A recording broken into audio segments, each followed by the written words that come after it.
ये है सीबीएन की प्रस्तुति और आप देख रहे हैं एक नई जिंदगी। आज एक नई जिंदगी में क्या एमी भूल पाएगी अपने ससुराल वालों के जुल्म को, और सैयद की आंखों का मुफ्त ऑपरेशन किया सीबीएन ने। असतो मा सद्गमय तमसो मा ज्योतिर्गमय मृत्योर्मा अमृतंगमय। जयति जयति मम भारत जयति। अंधकार हर ले ज्योतिर्मय कर दे। प्रेम गीत में क्षमा की लय पर एकता का स्वर दे। जयते जयते जयते जयते मम भारत जयते जयते जयते। जयते जयते मम भारत जयते। नमस्कार, मैं हूं आपका होस्ट समीर और आप देख रहे हैं एक नई जिंदगी। नमस्कार, मैं हूं आशिमा और हम दोनों की तरफ से आप सबका बहुत बहुत स्वागत है। आज हम डोमेस्टिक अब्यूज को देखेंगे, यानी घरेलू हिंसा। कई घरों में अत्याचार होता है और इस विषय पे आज हम बात करेंगे। बिल्कुल, अक्सर आपने अखबारों में पढ़ा होगा किस तरीके से कई बार हम पढ़ते हैं कि महिलाओं को दहेज की वजह से जलाया जा रहा है, या फिर किसी बुज़ुर्ग को उसके बच्चे मारते हैं, पीटते हैं, उनकी धन दौलत लेने के लिए, जायदाद लेने के लिए उनका कत्ल तक कर देते हैं।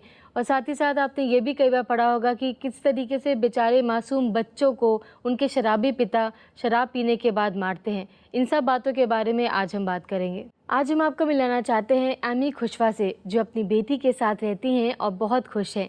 लेकिन हमेशा से ऐसा नहीं था। एक वक्त था जब एमी अपने पति के साथ रहती थी और उनके पति और उनके परिवार वाले उन पर बहुत अत्याचार करते थे और उनको तंग करते थे। इसकी वजह से उनके जीवन में सिर्फ परेशानी रह गई थी और वो बहुत हताश हो गई थी।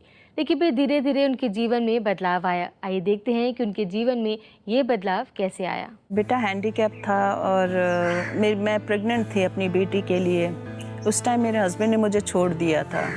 कुछ मेरे बेटे की वजह से और दहेज की वजह से काफ़ी मुझे ट्रीट करते थे, बहुत क्रूअल्टी करते थे। और जब उन्होंने छोड़ा मुझे ये समझ में नहीं आया कि मैं कहाँ जाऊँगी, क्या करूँगी। मुझे कोई रास्ता नहीं सूझ रहा था। शादी के बाद एमी ने एक खुशहाल जिंदगी की कामना की थी, लेकिन जल्द ही उनके सपने ताश के पत्तों की तरह बिखर कर रह गए।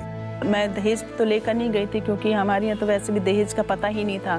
तो वो मेरी मदर इन लॉ काफ़ी इल ट्रीट करती थी मेरे साथ। उन्होंने मुझे जलाने की भी कोशिश की थी, साड़ी में आग लगा दी थी और घर में कोई नहीं था उस टाइम। मैं मेरी मदर इन लॉ थे।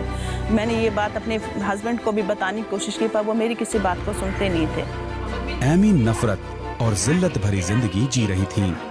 उसी समय उनके पिता भी अचानक से गुजर गए। तब उनके पति और सास ने एक ऐसा प्लान बनाया जिसके बारे में एमी को जरा भी अंदाजा नहीं था। उनसे पूछा मेरी मदर इन लॉ ने, तुमने अपने घर मदर के पास जाना है या अपनी सिस्टर के पास फरीदाबाद जाना है। तो इस तरीके से इन लोगों ने मुझे फरीदाबाद छोड़ा।